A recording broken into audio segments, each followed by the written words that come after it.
osjećaj u ustima. Strong Gun, kad želiš bolje. Kovačević i Kuzmanović kao centralni igrači sredine terena, Janković i Koroman po bokovima.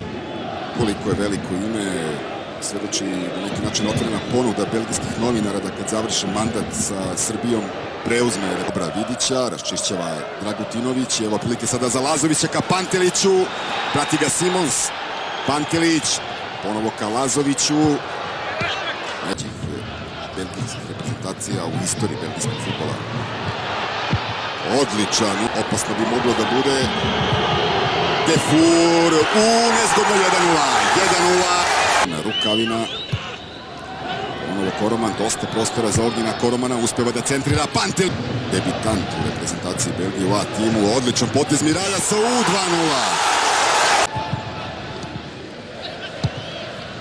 Lazović.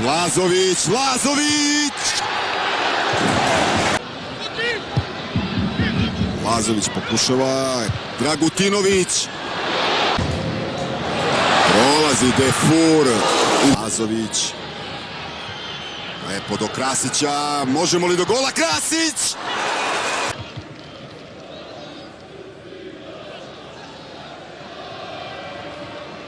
Postavlja loptu Krasić i Dragutinoviću.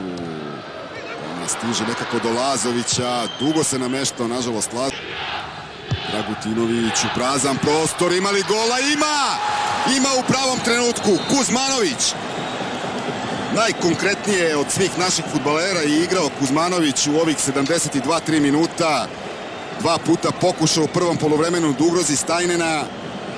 Izlaskom Lazovića Kuzmanović je pomeren sasvim bliže, odnosno mnogo bliže protivničkom golu, blizu našeg špica, i sjajno je utrčao Kuzmanović u 72. minutu. Na dodavanje Dragutinovića savladao Stajnena i sasvim dovoljno vremena za našu reprezentaciju da stignemo, kažem, bar do boda.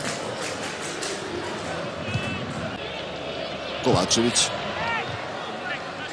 Siguran Stajnen. Evo sada Jovanović u kaznenom prostoru, tu je i Smiljanić.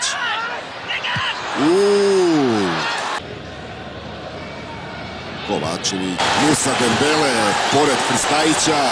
Već u našem kaznenom prostoru. Dembele. Gotovo. Vidić. Pa sa Jankovićem. Ponovo Vidić. Janković. Kuzmanović. Gol. 3-2.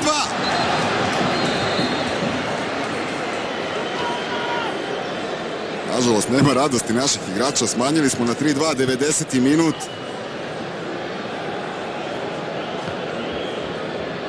Vidjet ćemo uskoro i za koliko će vremena Terje Kauglje produžiti meč. Evo sada traži Dragutinović da požure naši igrači. Šansa još uvek postoji. Ponovo se sjajno snašao Kuzmanović. Fauliran Jovanović i sada Kuzmanović poziva sve igrače da priđu što bliže, a na evropsko prvenstvo u Austriji i Švajcarsku. Ja ću pokušati sada da dođem do nekog od naših igrača, ali se nalazim na suprotnom